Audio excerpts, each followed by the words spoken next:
And we're live. Are Hey, you sure we're alive? happy Friday, Sister Shannon. How are you?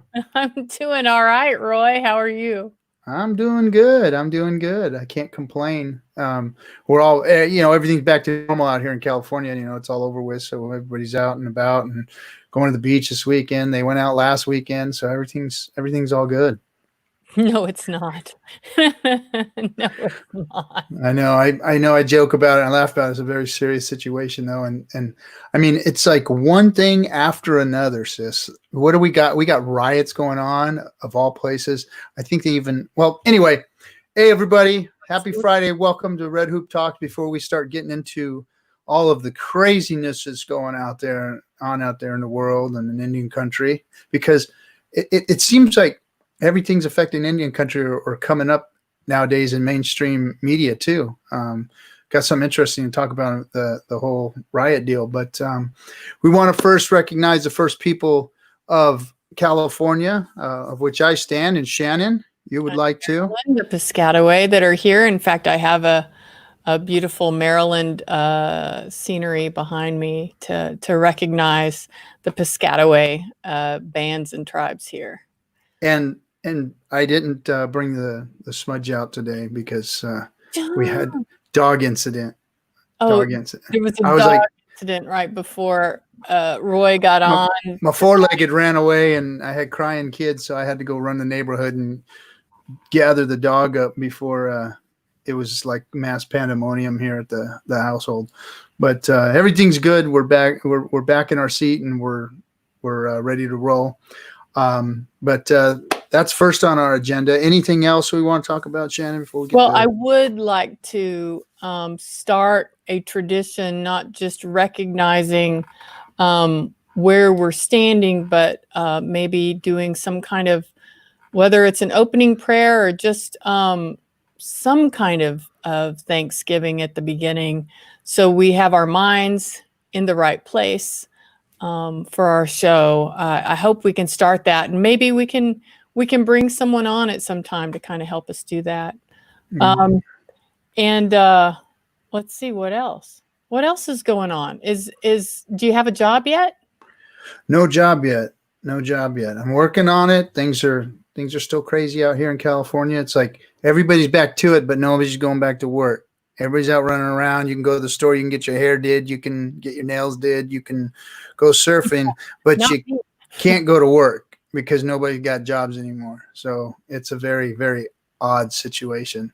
But yeah, that's what's going on out here in California, besides riots and protests and everything else. And interesting, our guest is coming on today, is going to be able to talk to us directly about the protests that were going on out here in LA, because he was directly involved. So that's cool. Yes. Excellent. And do you want to share with everyone who our guest is tonight? Well, yeah. So are we going to get started and bring him up? No, wait. Maybe I'm jumping the gun here. Maybe didn't you have something else we needed to talk about this fine afternoon? Okay, so I got to tell all the listeners, I do copious notes for every show. Here we go. I write out this beautiful outline with links and what we're going to do and some things we could chat about and things to share.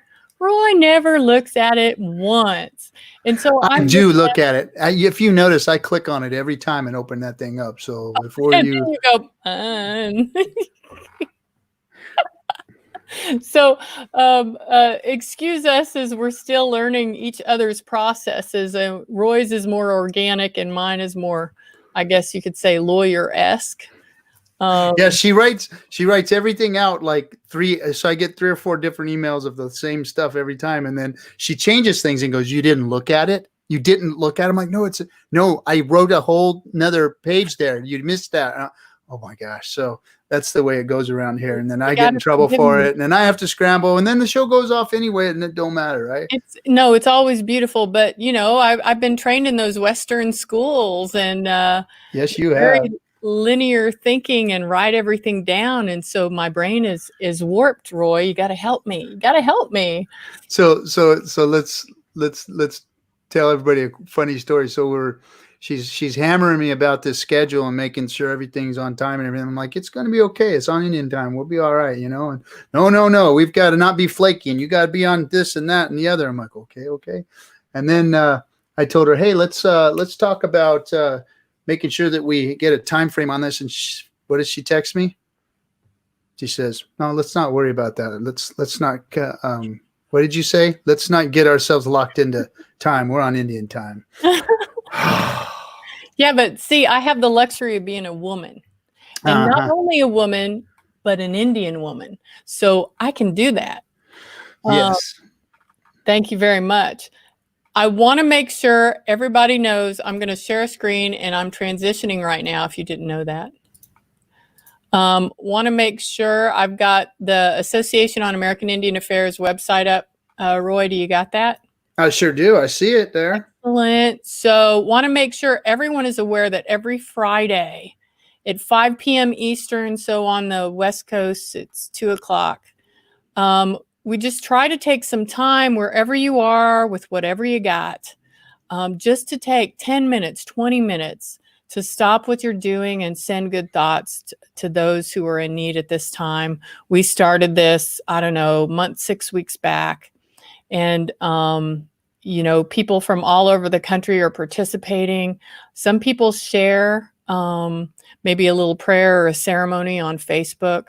But it's just a time we can all just kind of come together in unity to build strength and healing and send it out to Indian country and places where we need it. So I want everyone to know about our Share Healing event every Friday. And I also want to remind folks that, where is it? That we have scholarship applications. So Native American graduate and undergraduate students can get a scholarship that follows them for their degree. And the applications are due June 15th. So please, if you have any graduate or undergraduate students, send them to our website, get them to apply. We also have some funding for Native youth programs this summer. It's not clear what's going to happen with our Native youth summer camps across Indian country. So we're asking people to share how they're going to be keeping kids safe. But we have some funding available for that too. The application's online, and it's also due on June 15th. So I want to make sure everybody has that information and applies. And then the only other fun thing that I have to talk about, Roy, unless you got some fun stuff, is I've got this. I was just looking for something to lighten my mood, and I don't know if you know who the 1491s are. Do you know the 1491s? Fire. What? I said fire. Fire? You want me to pull it up? So they're a comedy group. Am I transitioning too quickly here? No, you're doing good. To the other. Anyone have any questions? Stop me because I talk too fast. No, you're all right. Go ahead. Keep going. You're just laying out the info, sis. Laying it out. Laying it out because we want to get to our. Put it down. We want to get to our guest tonight, man. I'm excited to have him here. All right, I'm going to share. Are you ready? Let me make sure that I shared. Let me stop it for a minute because I want to make sure I shared audio. Okay. It's a couple of buttons you got to push. All right, now I'm ready. Push. You ready? Yep, push the button. My name tattoo, and today I'm going to be coming Res Wolf. Res Wolf. So by trade, I'm a hunter, right? And I think that's why I got this job, because I used to post pictures on Instagram of me wearing like a bunch of like robes and like animal skins and stuff. Yo, all of our superheroes are white. What if we were able to give every single race their own superhero?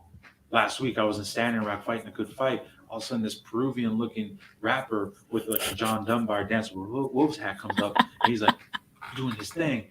And next thing I know, I wake up with this over my face in this space, trying to make a costume. I don't know what to do. This is a standing rock song, and it goes on and on. What would a res wolf coyote dog superhero look like, right? Just goes on and on. When we came into the costuming department, we noticed that there was a bunch of discarded Fraggle Rock pieces, and they were like, "Have at it, yo!" And I was said, "Tight."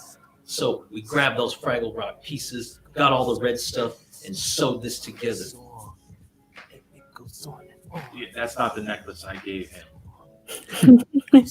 Our culture is discarded, just like the Fraggle Rock reboot. And we're hella humble. So that's what this costume is. It's humble. The standing rock song. We even got to Chara's underwear. Just goes Okay, on I gotta and admit, on, that's kinda tight.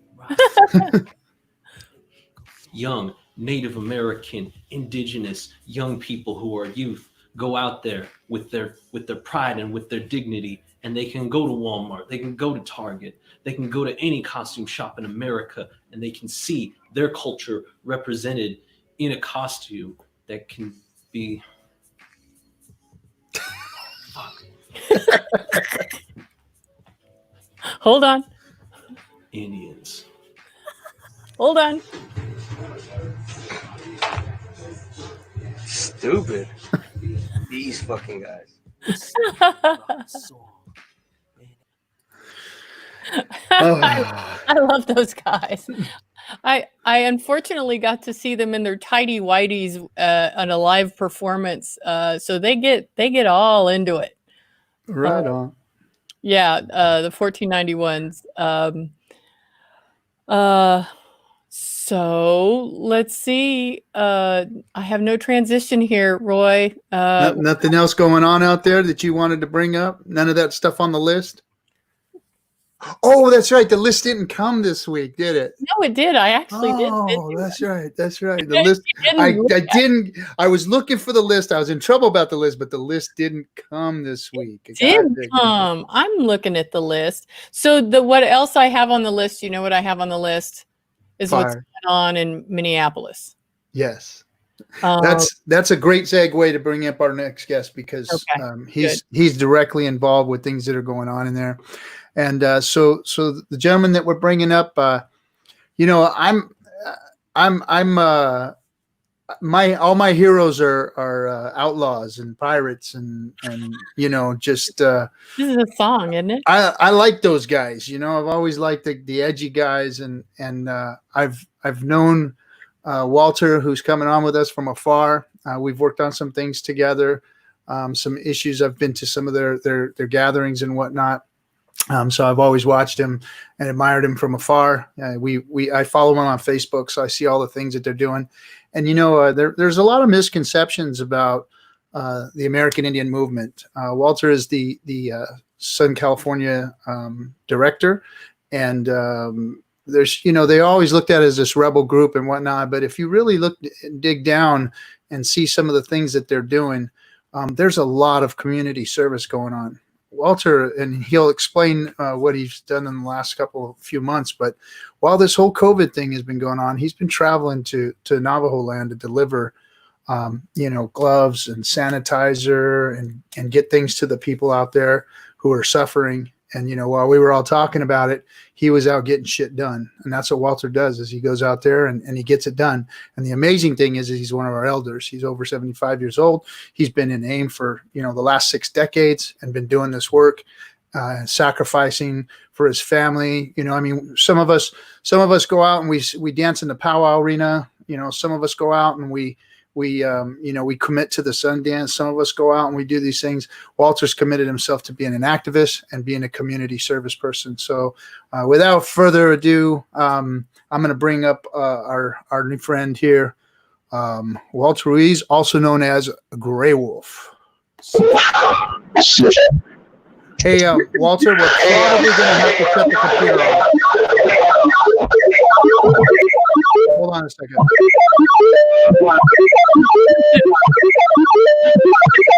Sounds like we're playing a game. I have to. Okay, we're gonna have to. Turn the computer off.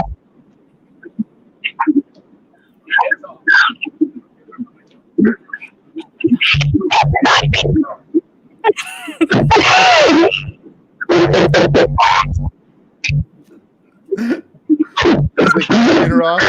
the computer off? All right, so here's what we're going to do, Walter. I need you to go out and come back in.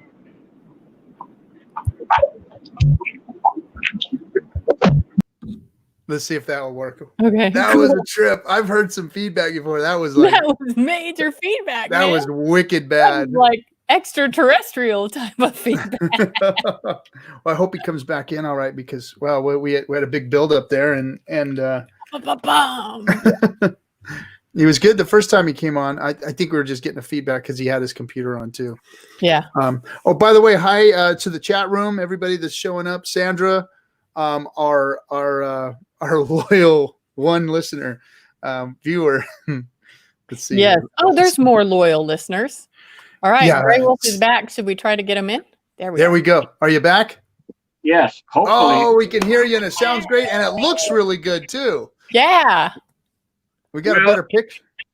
I'm not used to this because I'm terrible at computers, and this phone is like one of my kids. It does whatever it wants, So I don't know how long I'm going to be on here. Right on. So you heard an introduction. Anything that we missed? Anything that you wanted to add? No, it's funny because I do a lot of speaking, and so they flew me out to Houston one time to do a speech in front of a bunch of oil people, which was really crazy because I'm against the XL pipeline and this other stuff. And the guy who introduced me, his name's Russell James. He's a pretty famous photographer, and he introduces me, and he says, this guy is been a friend of mine for a long time, and I love to bring him out here because I never know what he's going to say. And then I said, well, what kind of introduction is that? But that's pretty much how people introduce me. I don't even know what I'm going to say sometimes. Well, that's good. That's what we want. You're our first AIM member that's been on the show. So that's cool. Why don't you tell us? I kind of gave the story a little bit about you going to Navajo. Well, you know what? First of all, tell us about you and tell us where you come from, how long you've been doing this, your tribal affiliation, those things. Okay, I come from a tribe called Yoem. People know us as Yaquis, but actually our real name is Yoem, and I prefer to use the real name of the tribe instead of the tribe. The way that they're known by the. I hate to say white people because I get in trouble for that. But anyway, not here. You won't get in trouble for that here. Yeah, you can say it. Banned from Facebook like about 10 times. So for saying things like white people, and it's not meant as a derogatory term. It's just meant as a way to describe, because we are indigenous people. I don't know how, I make up stuff, and I use the term Euro squatter for white people. And then they sent me a nasty note saying that wasn't acceptable either. So I don't know what to call them, but non-Indians. I guess I don't know. Be politically correct, and from coming from me, who is not politically correct, I don't know how that works. But anyway, I've been an activist for about almost 60 years. I started off in high school as in the civil rights movement, and worked a lot with. I used to get organized the Freedom Riders. I don't know if you guys are familiar with the Freedom Riders, and those were people who used to go back to the South and try to unsegregate restaurants, anything like that. They would go in there and they would fight for, and get beat up and sometimes even killed. But I was way too young to travel, so my parents wouldn't let me go. But I was like around 16, 17. So I've been an activist for a real long time. From that, I transitioned into the anti-war movement. I was very much against the Vietnam War. and always been interested in indigenous issues, and so always been a hard supporter of AIM. But I was raised in a family. I was a single father for a while, and so that kind of curtailed things until my kids were older. And then when I was able to, full force into AIM, and became a member, and now I'm a chapter director, which I'm very honored to be. AIM is a great organization. But basically it's a movement, and it's a movement to go back to, some of our old spirituality and some of our old ways. Understanding of what AIM is. But, that's where I come from. In between, but besides being a father, a grandfather, and a great grandfather now, I've done some movie work. I worked on Pirates of the Caribbean with Johnny Depp. Hidalgo with Viggo Mortensen. We made all the costumes. All the props for Hidalgo. I have an Emmy nomination for costumes for Conquest of America. I have a Native American Music Award for Best Blues Recording. With band. I do a lot of stuff. People ask me, well, what do you do? What don't I do? I'm sure, played. I was on the road with Mickey Free and Mickey Free band for years. We traveled. Mickey's a great guy to work with too. Still a good friend of mine. After I left Mickey's band, we went to. I worked with Irene Bedard, the actress from Pocahontas, who is a very good friend of mine who calls me Dad. I'm very honored to know her. But I played with her band for about a year and a half, and we traveled all over. So I'm just having a great time, great life. And people ask me about why am I still an activist at 75? And my kids ask me the same thing. They think I'm too old. They want me to retire. And to what? Retire to what? I don't know any other way. I'm having a great time. Yesterday, I'm losing track of what time it is. Let's see. No, Wednesday, I was at the BLM gathering in downtown Los Angeles, and there was a little bit of a ruckus. Another group tried to infiltrate the event, and we were asked to do security, and I got pushed around a bit and got hit in the mouth. But that's something that happens all the time to me, I guess. When I got home, and people are asking me, well, what do you think about what happened? I said, what do you mean? I felt alive. I felt like I was doing something, I get back and I'm happy. This is why I do this, because I want to make change. I want to see things happen, and you can't do that from your house or sitting behind a computer screen. You have to get out there on the streets and do what has to be done. Right on. Well, I'm going to sidetrack you for a second, because I do want to talk about what went on in LA, but something that you mentioned about AIM, taking us back to our roots, taking us back to traditional values, taking us back to traditional ways. You and I had talked earlier about a situation that's probably dear to my sister's heart, because she talks about it often, is the Choctaws claiming Christianity as their tribal faith. Right. I'm going to let you two go ahead and start hashing that out, because I know she's going to want to talk about it, and I want to hear your opinions. Okay. I'm just stirring the shit pot. That's all. Why are you stirring the shit? There's no shit pot to stir, Roy. You should know better than that. I'm no Christian. I ain't no good Christian. Well, I know that. If you want my point of view, it's this. It's very simple. I had to give a speech at Pepperdine University out here, and I actually didn't know it was a Christian school when I went there. They invited me, I went. And I'm speaking to about 800-900 people in this auditorium, and they tell me they accepted my talk pretty well. They were kind of quiet, but at the end we had question and answer, which I'd like to do. And the first question was, "Are you a Christian?" And I said, "No." I said, "Why would I be?" I said, "Our spirituality is thousands of years old. Christianity is only 200 years old. So why would I join a New Age religion?" and I got hissed and booed, and I thought they were going to kill me. So I said, let's talk. I know more about you than you know about me. And I said, we have no religion as indigenous people. We have a way of life. We don't split the two. And I said, we have to start learning how to understand each other, because I don't agree with a lot of what you teach, because it's been so detrimental to our people. But at the same time, I respect the fact that you have a right to believe any way you want. You guys just don't have that same respect for us, because until 1978, it wasn't even we weren't even allowed to practice our own spirituality. So when we started talking, the more I talked, the more they understood what I was saying. At the end, I get a standing ovation, and I've been back to speak at the school, more than one occasion. I go back every once in a while to speak there, and I'm always accepted now because they know where what I'm gonna, where I come from.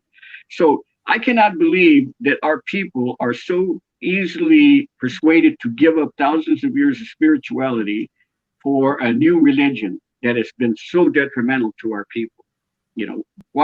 Why do indigenous people take on the religion of their oppressor? I don't get it. But if you consider what was going on in the 16 and 1700s, tribes were resilient and they were strong and they were trading with the Europeans. And so part of being in a good business relationship is you tend to want to make the other business partner comfortable, right? So you may adopt some of their customs and ways or their religion, and they may adopt some of yours. There's a lot of, even George Washington dealt with the Haudenosaunee in New York by utilizing wampum belts and making wampum belts for the Haudenosaunee to deal diplomatically with them. And I understand what you're saying, because things went all downhill, but I think it was a way to resist and try to maintain some of the identity and lands. You don't agree? No, not at all. Wow. Washington was known as the Washington was an asshole. Well, he was killer of, because he would go into Seneca villages and towns and wipe out every living person. Yep. And he wasn't trying to, first of all, we have to start understanding what really is going on here. Indigenous people have every right to be here. Okay. We were invaded. We have, and I'm tired of hearing people talk with this fake history. I call it manufactured history that is taught in schools today, where our people migrated here from Asia sometime in the 12, 1300 years ago. And that's not true. I work with scientists and archaeologists right here in California who are discovering spots that have been inhabited for more than 20,000 years. So that timeline is totally baloney. I also teach that which ice age did we come across? There's been 4 in the last million years. So we could come, I don't think we came across from anything. All our history, our legends, our stories tell us that we were here. This is where Creator put us, and this is where we've always been. And so we started to find out that that's the truth. We don't even share DNA with other people, and that's another fallacy that keeps coming up.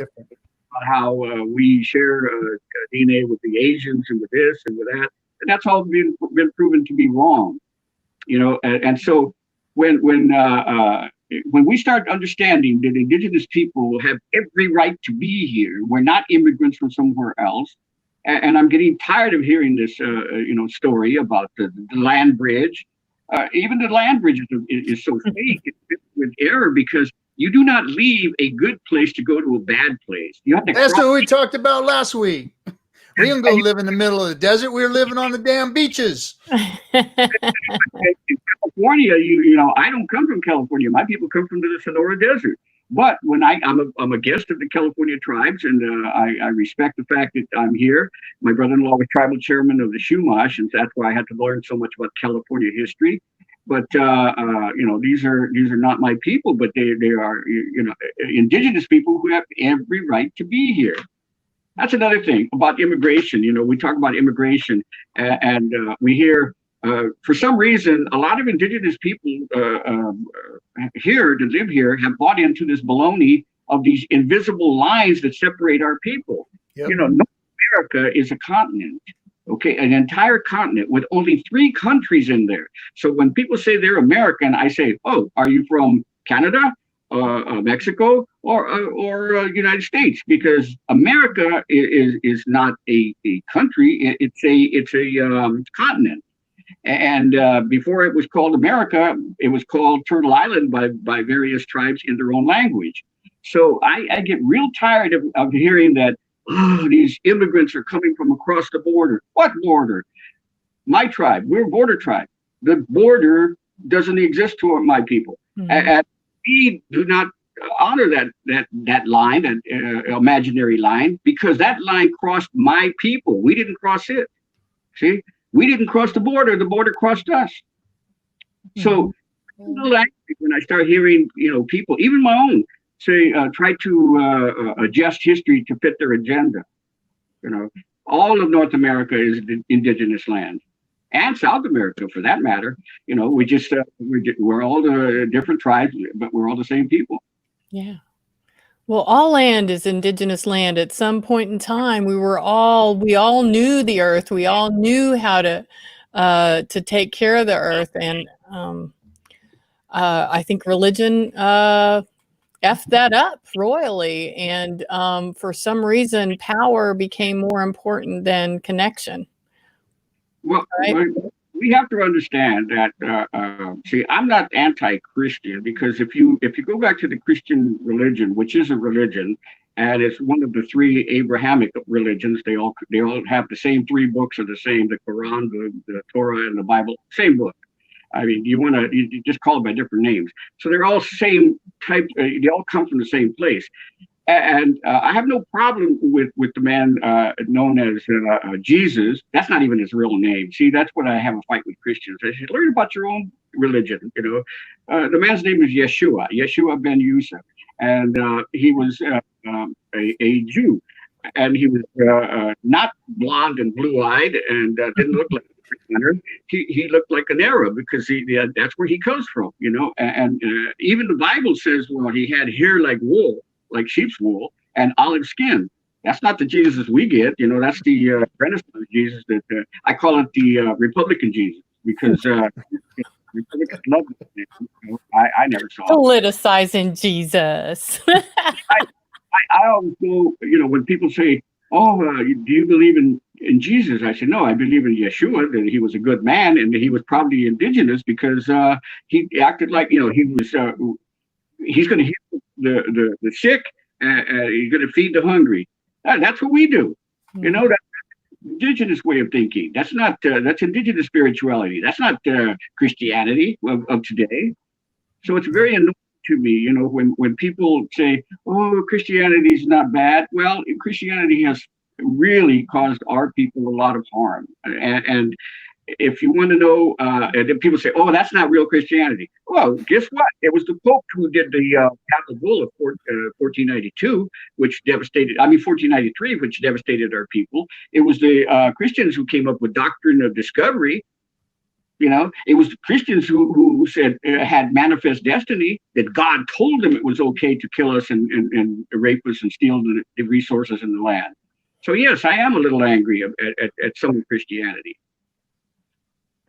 It was the power grab that they created by using their faith as a weapon versus, like what you said, the teachings of their spiritual leader. Their spiritual leader had teachings that they didn't follow. They used it instead as a power grab and a fear tool and all those other things. And they use it to oppress other people so that they can steal their money, steal their land, steal their lives away, basically, and their religions and everything else away from them, and convert them into slaves and have them do their bidding. And they wielded it like a weapon.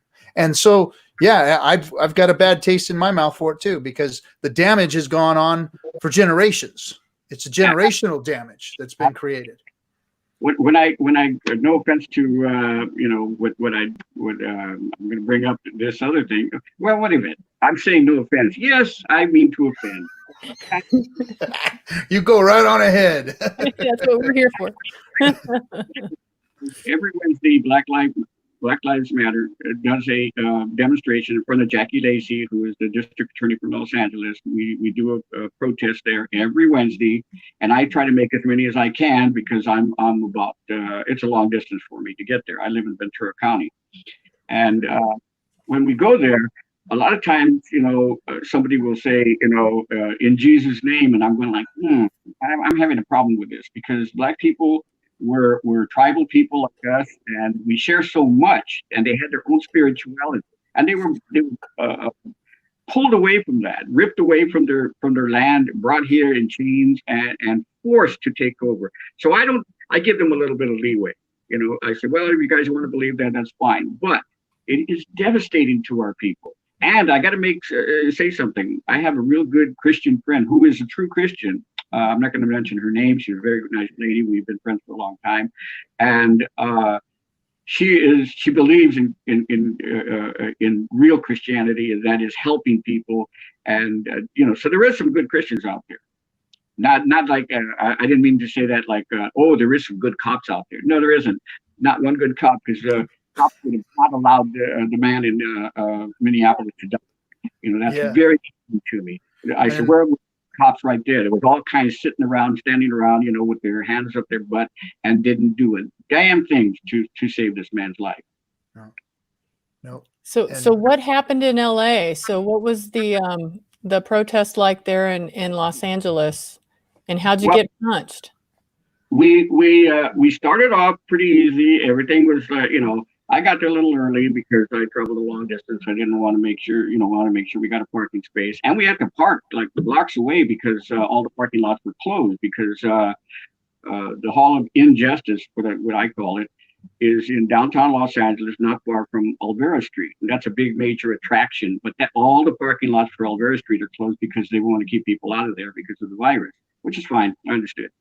So I get there early, and then all of a sudden I'm looking at the crowd get bigger, and bigger. People are upset about this. There's 600 and over 600 killings in Los Angeles already by police of young men, some as young as 14 years old. And what people do not understand is that of those 600, a lot of them are indigenous. Our people are killed at a higher rate than any other ethnicity in the United States. Nobody knows that. Nobody cares. Because we don't matter, because we don't stand up and we don't fight, and we don't protest. I do, and I wish other people would. And people ask me, why is AIM at BLM? Why aren't they at the, murders of Mexicans or Puerto Ricans or whatever? We are, but we don't get the press. We don't get the press because we don't matter. We are almost one third of the United States population, and we have no power, no say in nothing, because we're so busy asking for what is rightfully ours. I don't ask for nothing. I demand it. See, and you don't have to give me nothing. I'll get up and get it myself. And that's where we're at right now. We need more people to get up and get it, because that's what we have to do.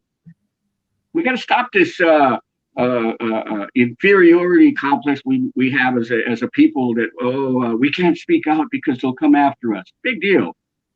I'm sick of it. So anyway, I get off track a lot because there's so much on my mind. Just going a mile a minute. That the whole idea of us being inferior, I mean, it's instituted in our laws. That law continually perpetuates that we are inferior, and the way even some of our tribal government systems are set up, keeps us there. And so we really need strong leaders to start moving things in a different direction. I know a lot of people talk about the UN Declaration on the Rights of Indigenous People as an opportunity to change the dynamic, but it's not going to happen under this administration for damn sure. But 90% of Indigenous people don't even know that the Declaration of Rights of Indigenous People exists. I got tired telling people about that because I said, read it and see what it has to in there. Everything we're fighting for is in there. And it was passed by, it was actually signed into whatever it's called by President Obama, and people are not even aware that it exists. And that's very annoying to me because that is something that is very important to know. And again, this is where we're at. I think that we're so, I keep saying that we're so assimilated and so mixed up about who we are from birth. We're taught, the capitalist system is the best system, and on and on. I was a kid, I was taught that, and I quickly learned it was a lie, and ever since that, I fought against it. I don't even worry about changing the president or changing the this or changing the that. I worry about changing the system of government that we're under. We're under a corrupt capitalist system of government that even that, two things that really annoy me that we as indigenous people have bought into. One, capitalism and Christianity. Those two things are devastating our people. And I don't know how else to say it, I guess I could sugarcoat it and say, we're so we're apathetic and complacent because of the American dream. I just wrote something about that. We don't have the American dream as indigenous people. We have the American nightmare, which is nothing but poverty, hunger, the abuse, disrespect on our own land. I don't know what else to say about it. Well, let me ask you this. What is good? What is good about what? What is good? I mean, not everything, anger can only take us so far. I see what you all are doing, what Southern California AIM is doing in Navajo. I mean, how we help one another, how we keep each other safe, how we continue to pass on important culture and traditions. I mean, all of these things are good. I mean, so we're not devastated. We're not, ground to the ground. We're still resilient, and we're still, doing good things and taking care of one another. So, what is your experience with that? How do you stay close to that? Because it's got to be hard being beaten down all the time. You can't stay in that place. You've got to find the good stuff too.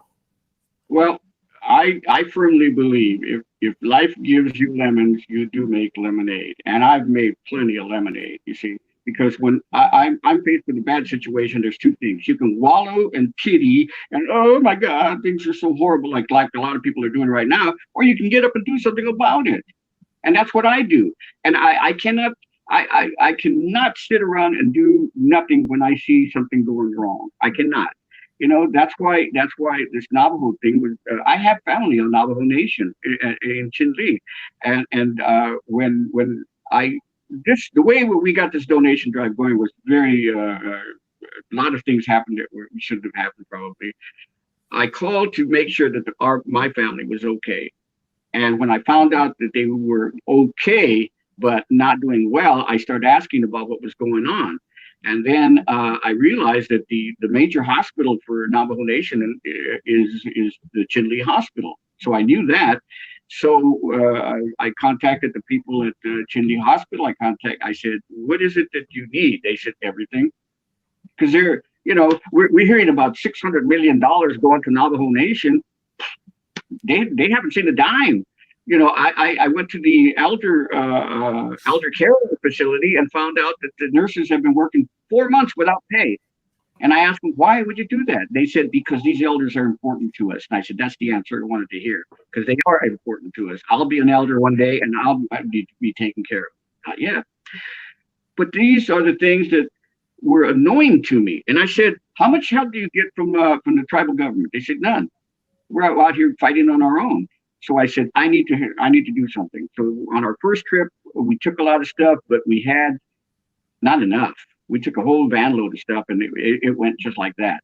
Then we went to the Chinle Hospital. I said, what do you need? They said, everything. So then we went to the chapter house. We said, what do you need? They said, everything. And then the worst one was we went to the Chinle High School, which is now it's called Isolation Center, where the very sick people are sent, so they won't infect everybody else. And we asked them what they needed, and they said everything. So the second trip, we took back I mean, one of the best things we did was we took back 2,000 pairs of scrubs. A simple thing like that, they can't get them. All 2,000 pairs went. You know, gallons of hand sanitizer. People don't think masks. I mean, literally a thousand masks easy that we took, and these things went like that. You know, so the need is there, and they're not getting it from the tribal government. They're not going to get it from the federal government. I mean, we got to start realizing that this guy Trumpo the clown hates our people, and is not going to lift a finger to help us. We need to help ourselves. We need to help each other, you know. And so, even though Dene or Navajo people are not my people, yes, they are. They are my people. I need to help. And believe me, I get asked, why aren't you helping the Hopi? Why aren't you helping this tribe? Why aren't you helping? I wish I could. That is my dream, to help every tribe that is in need. We don't have the resources. You know, I hear people talking all the time. Oh, indigenous people, we need to help them. They're the first people, the First Nations, and all this. Mm-hmm. And then when to them and say, okay, here's your chance to help. Nothing, zero. You know, well, I'm busy that day. I'm, you know, got to wash my hair or do my nails or something. But you can't, you cannot follow through. Roy said that. With what you say, you know. There's a lot. See, I get very aggravated at a bunch of stuff, you know, because for Standing Rock, there was all these celebrities running around doing everything, and some of them were doing really good things. You know, I ran into Shailene, who got arrested, and she's a good stand-up person. You know, Francis Fisher, Jane Fonda, they actually were doing something. You know, sometimes you even went on the front line, which was not a good thing to do, because it was pretty dangerous on the front line. You know, we were getting shot at. I got tear gassed twice. I almost lost my life at Standing Rock, which gave me a great understanding of life in general, you know, and why I had to keep doing what I was doing, because life without purpose, that's not life. See, mm-hmm. That's probably I'll be 80 and still doing what I'm doing. As long as, you know, somebody's gonna have to roll me around in a wheelchair or something, but I'll be out there on the front line. I cannot be in the back. I got to be in the front, because that's where, you know, I said Standing Rock. Standing Rock was a very bad experience for me, because I thought it was something that was really powerful. I needed to be there. And when I got there, I was so disappointed, you know, because we're there to stop a pipeline. And to me, it seemed like more people were there to have a good time and to say, I was at Standing Rock. Yeah, but what did you do? You know, I never saw you on the front line. I was on the front line every chance I could. And that's where you stop the pipes, you know, where the machinery is. Not back at the sacred fire, you know, sitting around in safety, you know, using up resources, burning up all the wood and all that. That was very annoying to me. You know, I kept saying to people, why is there only 300 people up here on the front line? We got 10,000 at the camp. We got 300 here. It should be reversed. See, don't talk about doing something, do it. You know, and it's very annoying to me. You know, I keep saying this over and over. You know, when are we going to stop talking and start doing? You know, so that brings. You mind if I jump in? Yeah, go ahead, Roy. So that brings up an interesting question for me, because, you know, I grew up in this X generation where, you know, I'm definitely not as old as you, and I'm not as young as the kids that are out there. And I saw my generation kind of like, we skipped over. We didn't get involved. We didn't do a whole lot. You know, you guys had your 60s and 70s, and you guys rocked it, you know, and you did all of those things, and we all admired you. And then we had this little lull in there, it seems like. And I always wanted to help. I always did what I could and tried to find the things I could do to get involved in. Today, I'm seeing some type of a re-emergence of activism. Now, what you just said painted a very clear picture of what I'm seeing, is that there are a lot of kind of hang-arounds that just want to say they're activists or be involved in activism, but they aren't really doing the necessary things that need to be done to make activism work. Like you said, it's more of a rave or a party than, you know, actual work being done. What message do you have? because I have faith in the younger generation. I see an energy out there that I haven't seen before, but maybe the direction that they're taking is just not the right one. What's your opinion on that? Oh, okay. People are not aware. Standing Rock was actually 3 camps. There was Sacred Stone Camp, which is across the river. There was Main Camp, and there was a camp in the middle of the main camp called Red Warrior Camp.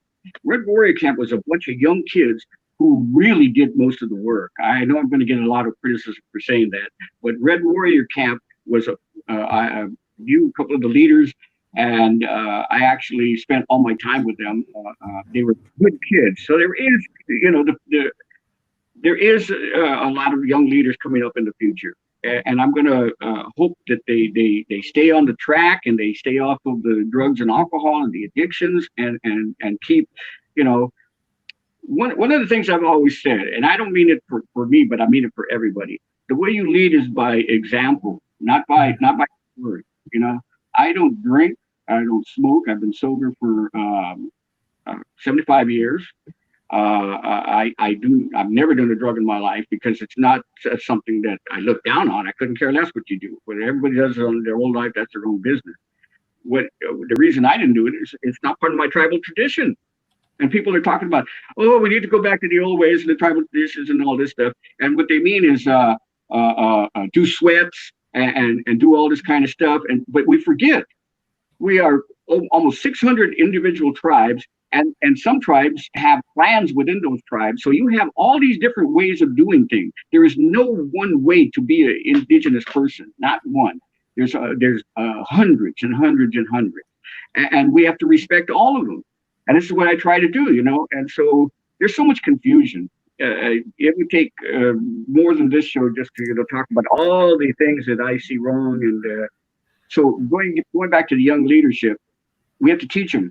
And that's a lot of the elders don't want to teach. They want to sit around and scold and criticize, but they don't want to teach. I was fortunate when I was Standing Rock that I could talk to the young people at Red Warrior Camp, and I saw a lot of promise. And so I'm not totally disappointed. I'm just partially disappointed because I think things could have gone better. At one time, I actually got yelled at for calling Standing Rock Dapplepalooza, because people were there for the event and not for the actual reason we should have been there for.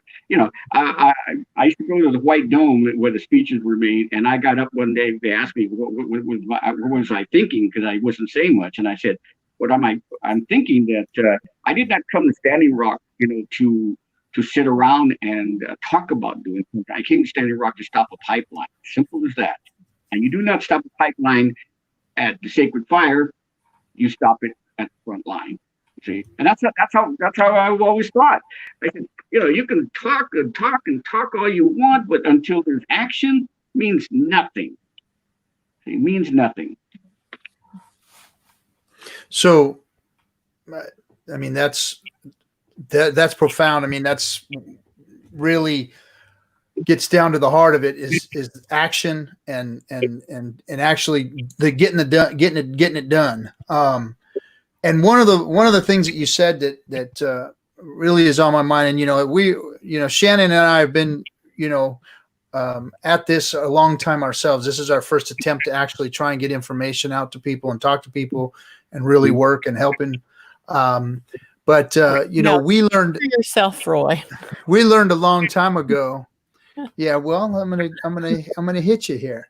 We learned a long time ago that we had to, in order for us to be effective, we had to be sober. We had to have our spiritual mind, our mind, our body, and our spirit in the right place in order to be of any good. And if you're out there and you're trying to do these things and you're drinking, I just feel like it's hindering the situation. It's not helping. You're not putting your energy and your focus into it, and it kind of separates you from Creator, when you do that.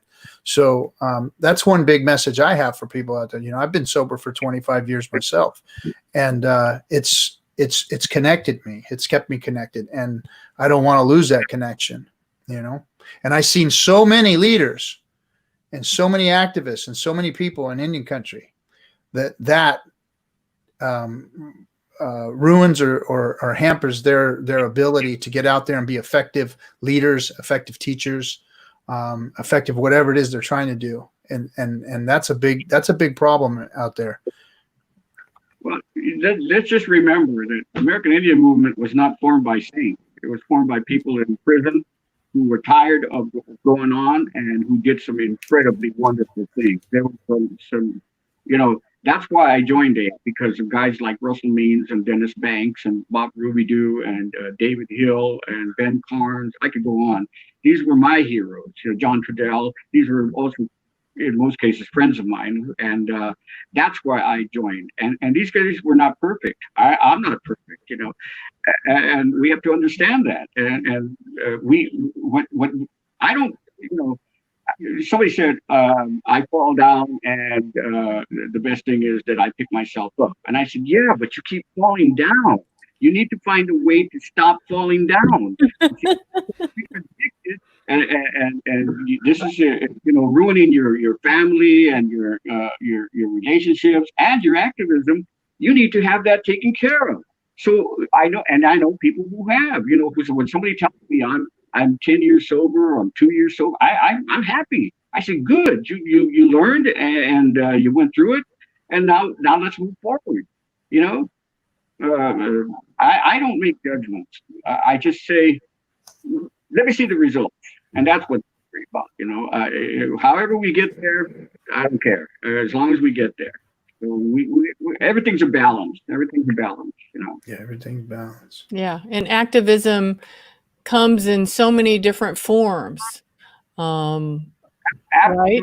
I mean, we can all help in all different ways, because we all may not be able to do what you're doing, Gray Wolf, but we have other skills that we can bring to the fight, right? And that's what, you know, what we're trying to do at Red Hoop Talk is trying to bring people forward and share with, you know, folks what they're doing in Indian country to make life better for all of us. You know, I get criticized a lot for a lot of things I say and for what I do, and I really don't care, because I can't live my life for other people, you know, for their opinion of me. I couldn't care less.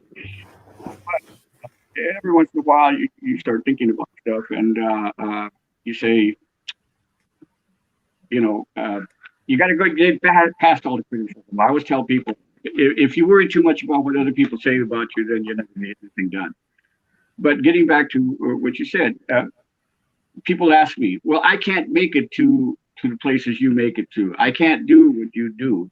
I go, I don't expect you to. I expect you to do what you can do. And what you can do is, if you have a computer, you can write letters, you can make phone calls, you bring things to attention. I just reactivated a group on Facebook called Cyber Warriors United. And what those people are people who are willing to call and bring attention to issues that we cannot be there in person. You know, I'm a very fortunate guy where I've raised my family, I'm retired, and biggest mistake that life could ever make is that Creator has given me very good health. I've never been in the hospital a day in my life. I was born at home, and I plan to keep it that way. Not everybody can say that. I don't have any major diseases. You know, probably tomorrow I'll pass away from something. Most people say from sarcasm, because I'm very sarcastic. But I really don't care. You know, I don't. So everybody can do something. Everybody, you know, and like with this donation drive, I don't want everybody going to Navajo Nation. We get tested before we leave. Everybody in our group is tested before we get on the van to go there. And we don't want to cause a problem. We want to have, you know, help solve a problem. So not everybody can go to Navajo Nation. It's not a vacation. We don't go on vacation, you know. We go to deliver the stuff. We're there like 1 or 2 days at the max, you know, whatever time it takes to deliver everything, and then we're gone. I want to go home. I don't want to be in a place that's infected that badly with. But people are not aware. Navajo Nation, the worst place for coronavirus in the United States. The worst. More deaths, more illness per capita than any place else in the U.S. And that's because, and why? That's another thing that people don't understand. You know, the next thing we do when this is over is try to get the water system on Navajo Nation. That is a huge thing. People say, "Oh, you got to wash your hands. You got to be sanitary." How the heck you got to wash your hands when there? I'd say at least 1/3 of the tribe has water, clean water, not clean water, because I don't think anybody in the reservation has clean water. It's all polluted with uranium and coal, and I don't know. But the third that does have water, it's hardly ever working. The family that my family there, you turn on the hose, the sink, and you got to wait for the brown stuff to come out, and then maybe you can get a water that you could probably wash your hands with, but you can't cook with it, because I wouldn't. So we need to so many problems and so many issues that we need to be taking care of that we're not. Yeah, that's pitiful that here we are in the 21st century, and the original people of this land that everybody speaks so highly of nowadays. It's PC to say, oh yeah, what the American government did to the Indian was so horrible. We've got people saying that on a regular basis. That is something that I hear coming out of people's mouth on a daily basis. But when it comes down to it, we've got these very same people that they talk about don't even have running freaking water. I mean, right. What in the hell is going on? Why is it still so screwed up? You know, I mean, it's so frustrating sometimes. No, I really wish I could do more. And every time I get a call from another tribe, we run the propane fund for the Pine Ridge Reservation, and the propane fund is set up so that if people can pay their propane bill, we pay it. And we've been doing this for 15 years. A friend of mine, Thunderwolf, and I started the foundation a long time ago, and that's what we do. We're in our 15th year. We help as many families as we can, but lately our donations have been dropping. There's no administration cost. I don't take a penny from that, because that's not, that money goes directly to the propane company. They call us when somebody comes in and can't pay the bill. We pay the bill. I was asked when I was at Standing Rock, can you extend that program to Cheyenne River? I'd love to. We don't have that kind of money. See, we have people saying, oh, well, how poorly the Native people are being treated. But when you ask them, well, you want to help, use your celebrity to get the word. Even that, see, that's what Cyber Warriors does. It spreads the word on certain things that aren't being talked about on the major media. Clyde Belcourt, who is one of the founders, the last living founders of the American Indian Movement, said one thing. We were sitting up at Standing Rock. He said a lot of things. I admire the man so much, I can't believe it. He said, if you have an event, and you can have 1,000 protesting, and if there's press, you did not have an event. So he strongly believes, and I do too, that we have to bring attention to all these different issues, because they're all being swept under the rug. And I tell people, well, I'm out there with BLM in the streets, closing down the 101 freeway. We still have Leonard Peltier in prison. We still have veterans that are committing suicide at a huge rate. We still have children in cages. We still have families being separated. We have to take care of all that.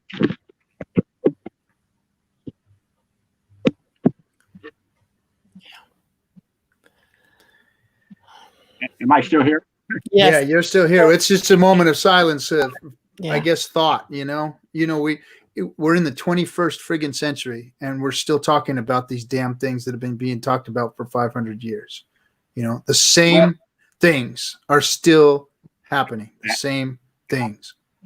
Absolutely. That's why when I put up these, if you go to my Facebook page and people say, how do you get away with what you do? I say, I don't. I get censored a lot by Facebook.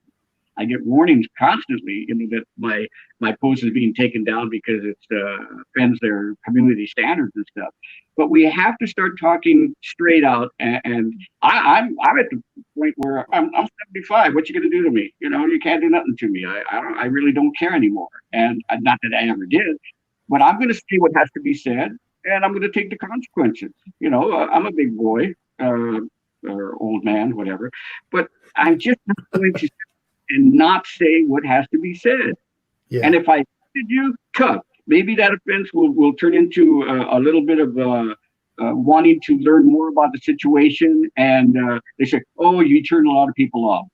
Big deal. They if they're that weak, I don't want to deal with them anyway. I want to make sure that we bring attention to all the stuff that's going on. So for the immigration issue, I put down. I support all anti-illegal immigration legislation. Then as long as it is retroactive to 1492. I did see your post today. I put up a post of pilgrims running across the freeway, and and people get offended, and I say, tough, that's the way it is, and then like this morning, I put up another post. I said, all murderers and looters should be brought to justice, retroactive to 1492, because the biggest looters were the Euro squatters that came here and stole the land and committed genocide against the people to steal the land and the resources. And so we have to start looking at things like, I'm not as nice as other people. I don't accept, if you want to come to live on this land, you're welcome to live. If you want to come in peace, if you want to live in peace. But if you come to take and murder and do all these things that have been happening to indigenous people, I don't want you here. Go back back where you came from, and I'm a happy man. Okay. So I'm not as, and again, I'm going to have to clarify. People say, "Oh, well, you're very anti-white." I said, "No, I'm not. I married a woman who was born in Dublin, Ireland. My kids are half Irish. And so I do not hate my kids. And I don't want them to go back because I've taught them how to live here. And you live in harmony with the land. You live in harmony with other people. And then you're welcome. If you come here to just steal and kill, I don't want you here." So there's a difference. We have to be making sure that there's always a difference. This show is too short for me to explain everything. But, well, we'll definitely have to get you on again. No, that's not what I meant. When people question about anything I said, I would be more than willing to go, at it and explain, because I do a lot of clarification. Because people think, he is really a mean guy, and I go, no, I'm not. I'm a nice guy. My grandkids love me. My great grandkids love me. My kids love me. I go to concerts, with my son. We're best buddies. I don't get it, but I will not stand for disrespect or abuse of my own people. I will not do that. I can't. You can't. That's what it is. Mm-hmm. So, changing the subject or transitioning, who's got the best fry bread, Lakota or Navajo? Man, like you cannot believe. Okay, if you stay in touch with me, one of my biggest things is we need to decolonize our people. I knew you were going to say that. I knew you were not even going to come with me on this. And mentally colonized. We need to decolonize. Now, how we start to decolonize? Well, there's a lot of ways, and I brought this up. And if you go to my page, you'll see it. I do not like fry bread. Okay.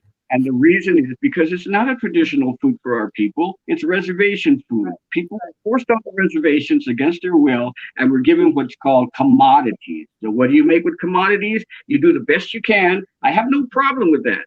And a lot of people, that's all they have. So they made fry bread. But, think about it. It causes high blood pressure, diabetes, all these horrible diseases we never had, obesity, on and on and on. And so I cannot really embrace fry bread as an indigenous food, and I cannot embrace white flour. We don't eat white flour. Sugar. We don't do that.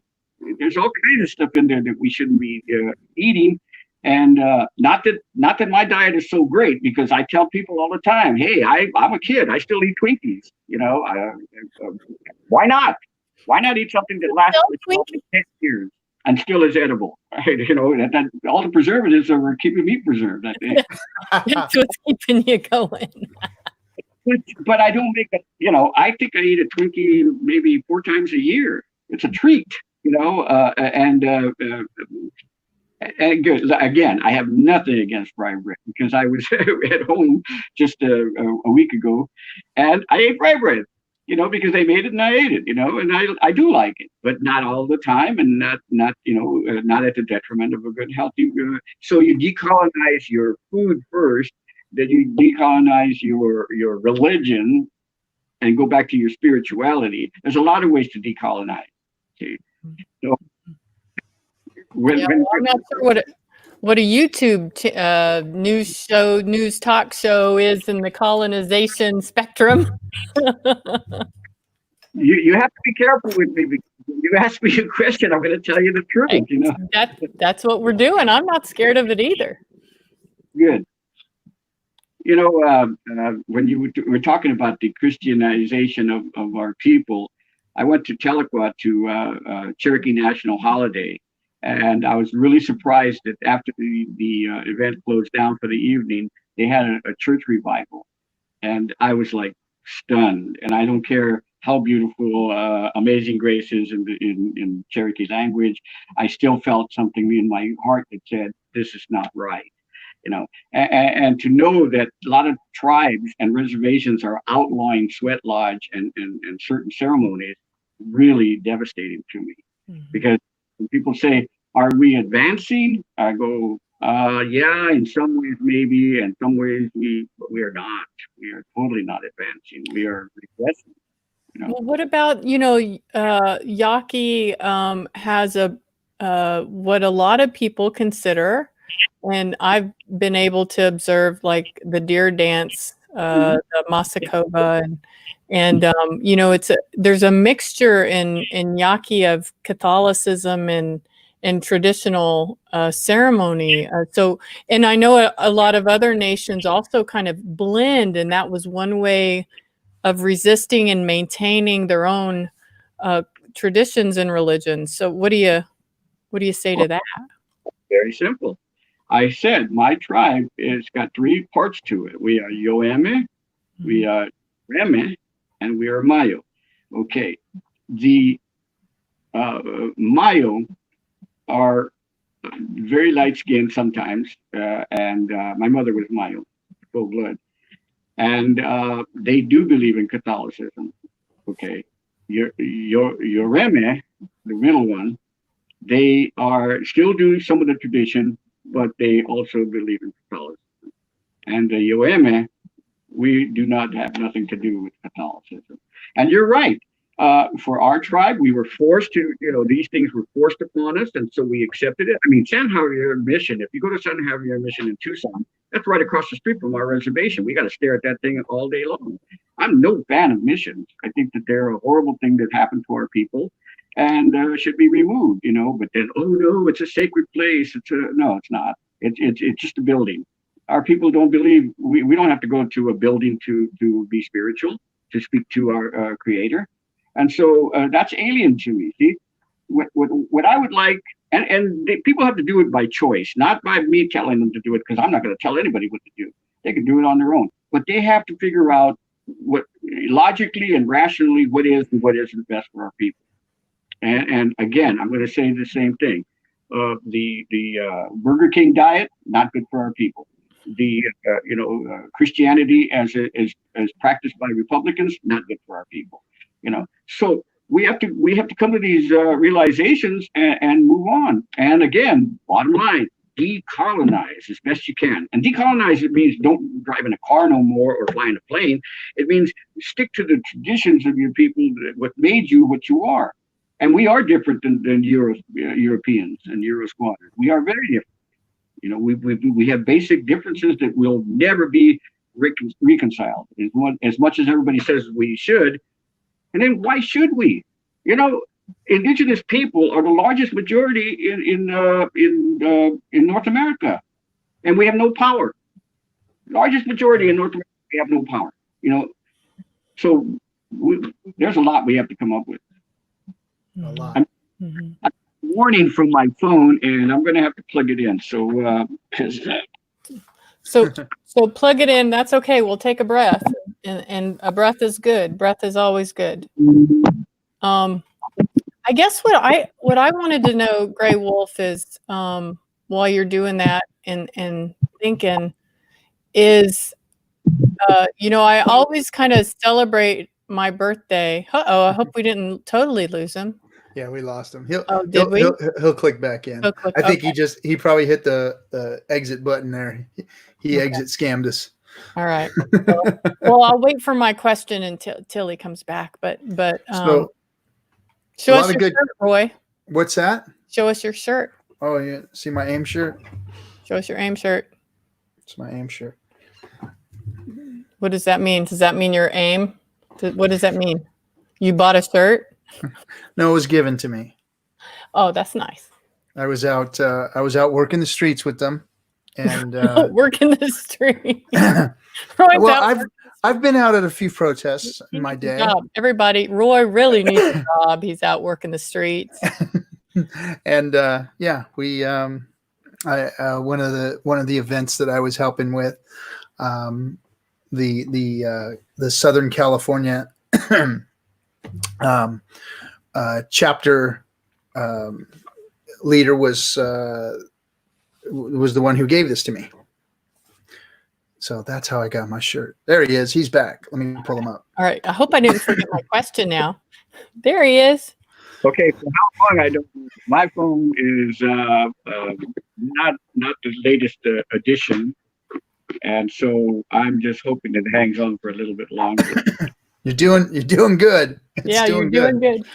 So I had a question because I always celebrate my birthday, July 28, 1968. In case anyone wants to do the math, I'm 51. But that's supposedly the founding date of AIM. And I'm just wondering from one of those individuals who've been involved in AIM for a long, long time, what do you see that's different today than what you all struggled with, 50 years ago? Like, what has changed? What has worked? What has been the successes? Okay, you have to look at the history of the American Indian movement, and you can look it up. It's on all over the place, Google or whatever. And American Indian movement has done a lot. We were instrumental in passing the Indian Child Welfare Act. We were instrumental in stopping the abrogation of treaties in 1958 on the longest walk. There's a lot of things that the American Indian movement can point at and with pride. And that's why I joined, because of these great things and these great men who were doing these incredible things. So there's a lot. I could go on and on about all the things that the American Indian movement has done. But what do I see? The same problems we started off with, the same 500 years of abuse. And sometimes I think that people are waiting for the rest of us to die off, which is not going to happen because we're here and we're not going anywhere. In fact, we're increasing. And so I get the feeling that things will probably get worse, not better. I think this is a good example of what's happening right now with the murder of the gentleman in Minneapolis. People are fed up, are tired, and they're going to start fighting back. And the other side is going to start doing the same thing. And I've said this. I said, I'm looking at a civil war here, and it's almost inevitable that it's going to happen because the soon-to-be white minority is not going to give up power. They're not going to give up power. You're going to have to take it from them, and that's going to be where the problem is. I think they said 20 years, and white people become a minority in the land they stole. So this is going to be an issue, and they're hey. That's why Donald Trump is so successful, because at least a third of the country believes in his racist ways and sees that he is the last hope to keep this country under white supremacist control. I mean, let's be honest about it, you know. So That's the way the I only- see it. the only No one reason seems to be holding him accountable for anything. No one seems to be able to hold him accountable for anything. we're trying to be too nice, you know, we're trying to be too nice. I've said from the beginning, you know, why did you not expect a circus since you elected a clown? I mean, come on, you know, I have no love for that man. He hates my people. I hate him. So, you know, we're quite even. And people say, oh, you shouldn't hate nobody. Oh, sorry. You know, my tribe is not a nice tribe. We were never assigned to the United States, and I don't come from a tribe that tries to make nice with the oppressor.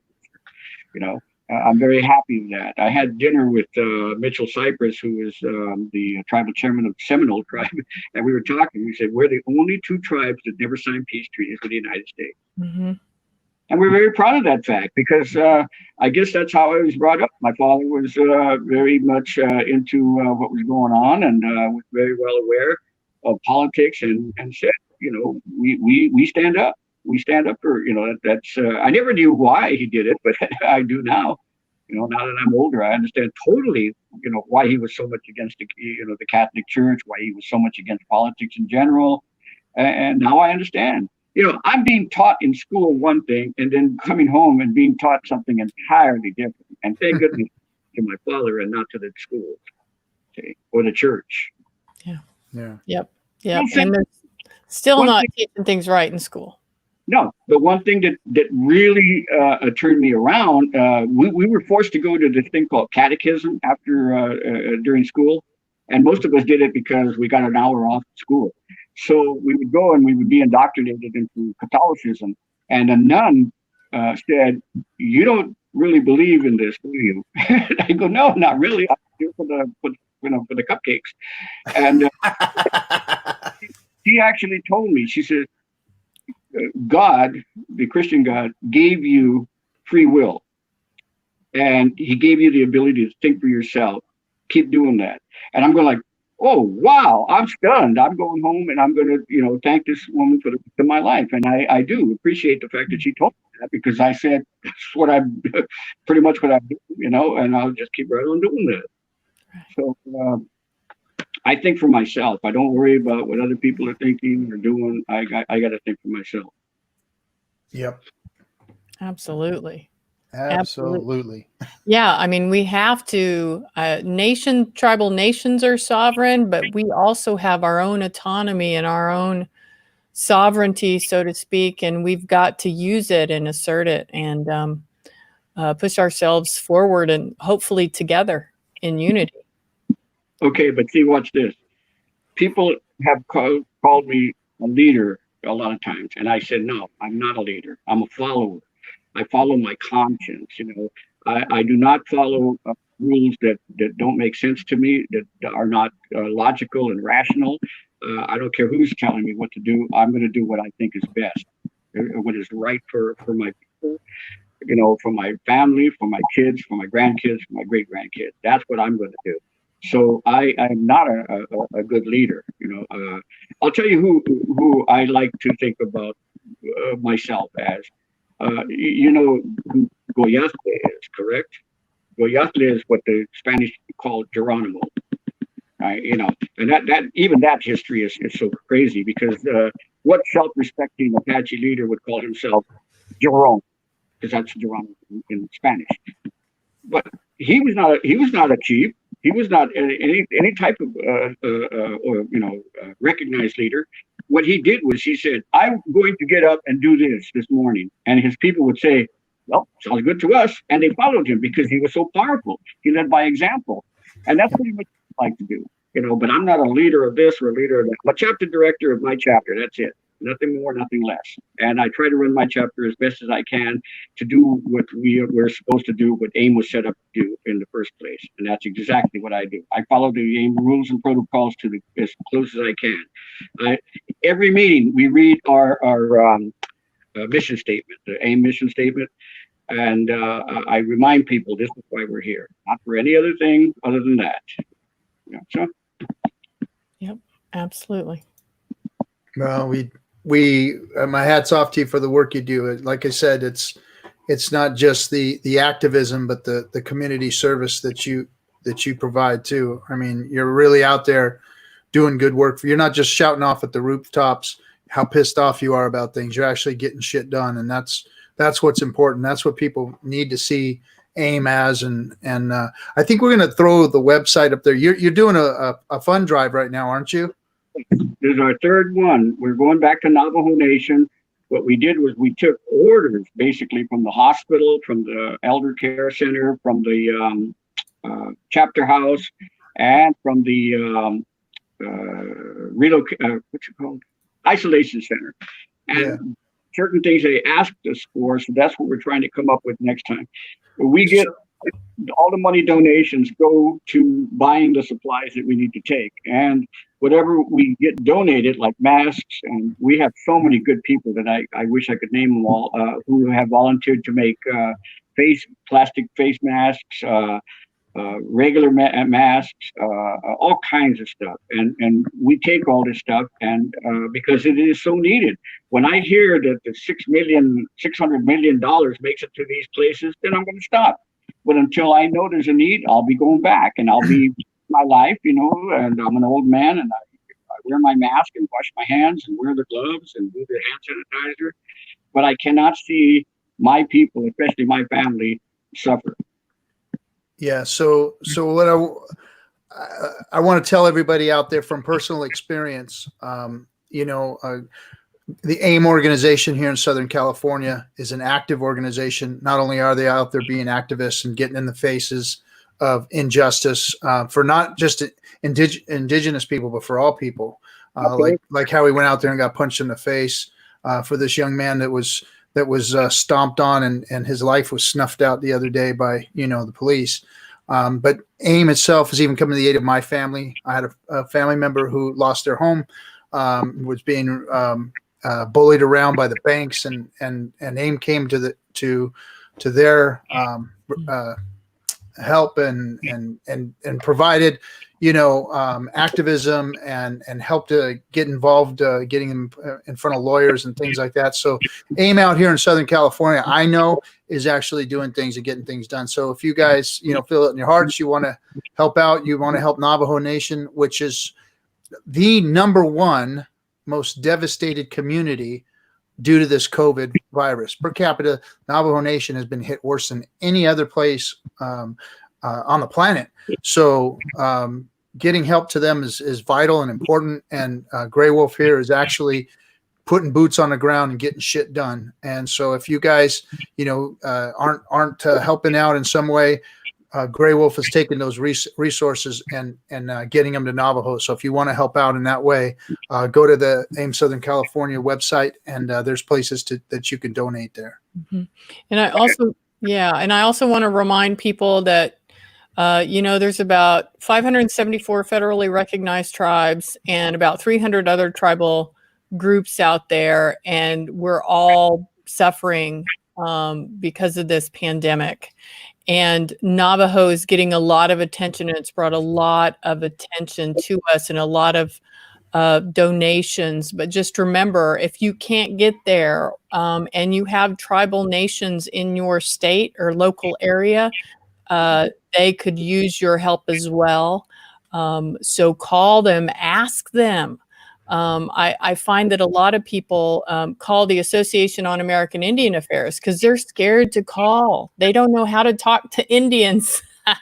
So we try to help guide those conversations and make sure people know how to best communicate with tribes and get a hold of them. So there's a lot of work out there to be done about the pandemic, and a lot of tribes who need support and assistance throughout this. But anyway, I'll shut up. No, I totally agree. See, this is the thing. If the only thing that these broadcasts do is bring attention to the situation, then I'm happy, because this is that was what happened at Standing Rock. For the longest time, AIM SoCal was picketing CNN because they would not talk about the Standing Rock, and sadly, dogs were turned loose on the people. That's when it made all the headlines, and then people start talking about Standing Rock. You know, that's a lot of times. Don't expect somebody else to do something. This always gets to me. They're waiting for someone to make the first move. You make the first move. Get out there and do something. You know, and that's why. That's another thing. I got criticized the other day because well, you don't work with the other chapters. You don't do this. I'm not going to sit around and wait for them to get ready to do something. I'm going to do it. And it was my family, so I needed to do this. You know, but I'm not from Lakota, from Pine Ridge. I've been there a couple of times. But why did I start the propane fund? Because I could not stand to see people freeze to death. Why? I have a long connection with the Dene people of Chinle because since 1995, I guess we've been going back and bringing back clothes and toys for the kids and school supplies. People don't even get it. School supplies are important. The nearest Walmart's 90 miles away in Gallup. See, they can't get school supplies. So I used to work at a grocery store. I bought a pallet of school supplies and took it. You know, and you can't just wait around for someone else to do something. Do it yourself. Yeah. And if you do it yourself, and you need help, call me because I'll be there to help you. And your direct contact, all your contact information is on AIM SoCal, right? What's the actual name of the site? aimsocal.org. Official. We have the best place you find us on Facebook. The AIM SoCal site is .org, I think. Yep. I don't know. I'm bad with all this stuff, you know, that I have. I have a great team, an excellent team. I have an incredible assistant director that takes a huge load off my back. I have a super good secretary. All my members are incredibly talented and dedicated. I mean, I could name them all. They're beautiful people. I love them to death. You know, and I couldn't do it without them. You know, and I couldn't do it with the donations from the people that are out there. Yep. There's some hardworking guys. I know that. Some of them are my friends, and I know they're working hard all the time with you. Another thing, Gray Wolf, my cousin Michael says to tell you hello. Michael, crazy. Yeah. I talked to him today. He's out there in Oklahoma. He's whooping it up. He's actually going to come on the show with us and sing some songs and tell some stories and do some stuff with us. So he's out there in Caddo land and Wichita land doing good, man. He said to tell you hello. Yeah, we had some good times. He's just a little crazy. A little. It's going to be nice here, you know. That's the other thing. People ask me, you know, do you really know these tribal chairmen and all these different people? Because Michael was tribal chairman of the Caddo for a while. Yep. And I tell them, yes, these are my personal friends. You know, in California, I can name you almost every. Chumash is not one tribe. That's another thing that people get all mixed up about. You know, they want to talk to the Chumash tribe. Which part? You know, there's like so many different parts, and I can name almost every tribal chair of the Chumash up and down the coast. You know, and they're all friends of mine. And so people will say, well, you're in California and people don't want to work with you because you're so mean. And I go, oh, well, these tribes that don't want to work with me. And those are tribes usually trying to get federal recognition, and they don't want to be associated with a controversial person like me. And I totally understand. You know, I said, every tribe is a sovereign nation, like your sister said, and I agree with that. And every tribe has to take care of themselves in the best way they can. I may not agree with it, but I don't interfere with that. I believe strongly in tribal sovereignty, and every tribe has to determine their own destiny. Yeah. So I don't agree with a lot of it. I don't agree with the disenrollment. I don't agree with a lot of things, but it's my business. I mean, it's their business, I meant to say, and not mine. So, American Indian Movement, we don't get involved in intertribal disputes, even though I get dragged into a lot of them. But I don't. No. Yeah. Did you were you out here in Southern California? Were you ever friends with Bob Rivera? Oh yeah. He was coastal. No, let me think. Yeah, coastal band. Yeah. He was a good friend too. Yeah, we lost a good one there. Today, I was friends with Charlie Cook. I was friends with Vincent Tumamite. on and on. His daughter Julie is still a good friend of mine, and we communicate. I have to give her a special shout out. She donated a huge donation to our Navajo Nation Fund. Cool. Mark Lopez, who runs the radio, American Indian Airwaves, he's a good friend of mine. On and on, guys. Geez, there's so many. Northern Shumash, Rick Collins. You know, I know these guys, and so it's sad that people don't understand California tribes better. They think that there's one tribe, and they're all together. No, there's different clans, No. different tribe. Each village with its own tribe in California. That's what people don't understand. You know, how many Miwok tribes do we have? We have like 6 different reservations of Miwoks alone. Yeah. I don't know how many Kumeyaay tribes in the San Diego area. Yeah. It's very diverse out here. And we have to understand that California is unique in that we have 109 tribes in the state of California, more than any other state. And within those tribes, there's clans and on and on and on. And that's just the tribes that are federally recognized. We're not talking about the tribes that are not federally recognized, like the Tavium, 90% of the Shumash, the Keech. There's so many I could name. On and on. Yeah. Just on and on and on.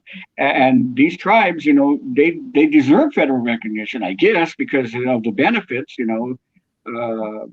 But you know, we could go on to the casino. That's a whole nother story there. Well, I don't really think of them as benefits. I think of them as reparation. It's recognition of a historic relationship that. I'm using the white man's term, benefit. I don't believe it. You know, my daughter just gave birth. No, my grandson's like 10 or something like that. To me, Just gave birth.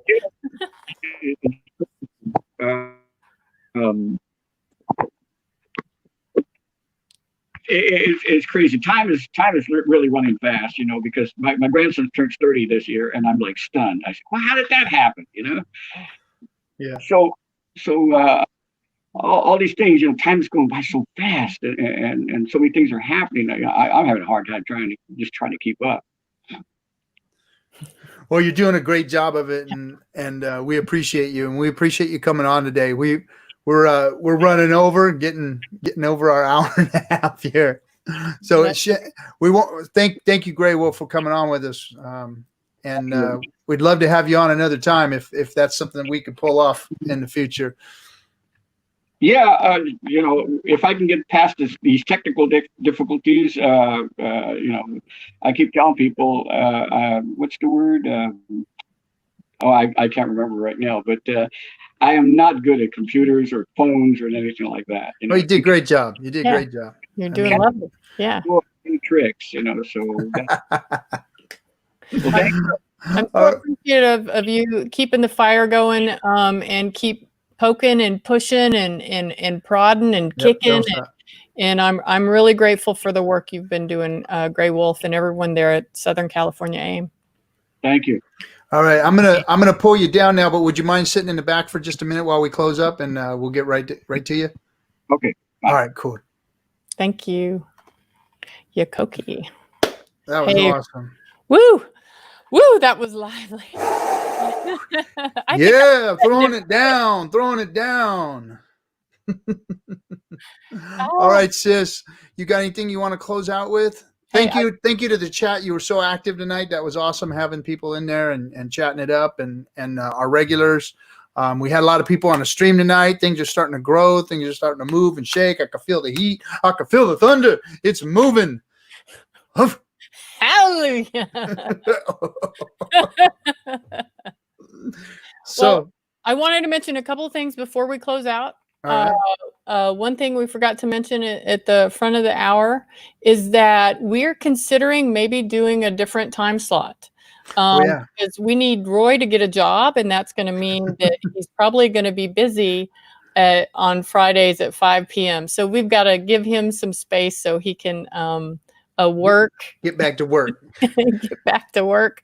So we may be considering Sundays. So we would love to hear from all of our listeners to let us know what are good times for us to do a live show. What do you think? And what are you seeing out there? Would Yeah, really like to know that. Would Sunday evenings sound good to you guys? I mean, we're just throwing it out there. We're just trying to get it nailed down. But I think that's what we might do, is a Sunday evening show, Sunday afternoon show. So, Yeah. What else? Did you have something else you wanted to talk about? I was just going to close up and say closing about the Association on American Indian Affairs. Well, let's Unless you hear it. had something. I would just want to remind everyone that this was produced by the Association on American Indian Affairs, the oldest nonprofit serving Indian country since 1922.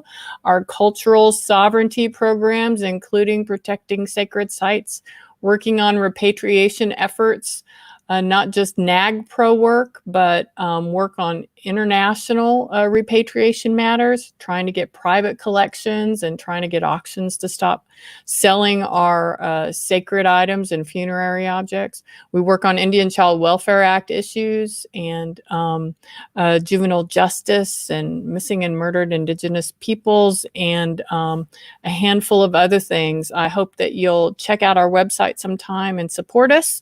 Our Red Hoop Talk is also there on our website, and it has all of our shows. Or you can check us out at our YouTube channel and comment, like, And subscribe. Yeah. Okay, If you I give us said a all the little fine. Yep.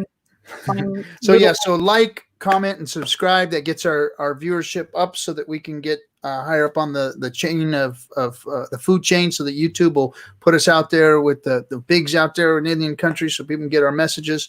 So please do so. Put just a little comment. You don't like us, you think Shannon's cute, whatever, you just put it up there, and Whoa. and that'll be good enough for us.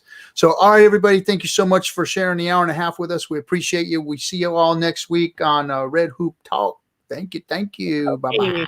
Thank you.